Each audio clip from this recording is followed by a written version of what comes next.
What's happening? It's Donovan at Wilkins Harley-Davidson. I'd like to talk to you a little bit about this 2014 Sportster 1200 Custom in candy orange.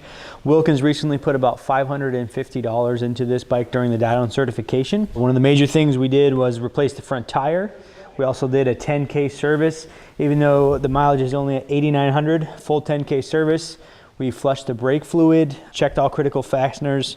The 10K service, you change all the fluids in the motor and the transmission, and ensure going through the bike again, checking critical fasteners, lubricating any moving parts like the foot peg joints here, the joints on the brake clutch and brake and clutch perch mounts, I should say.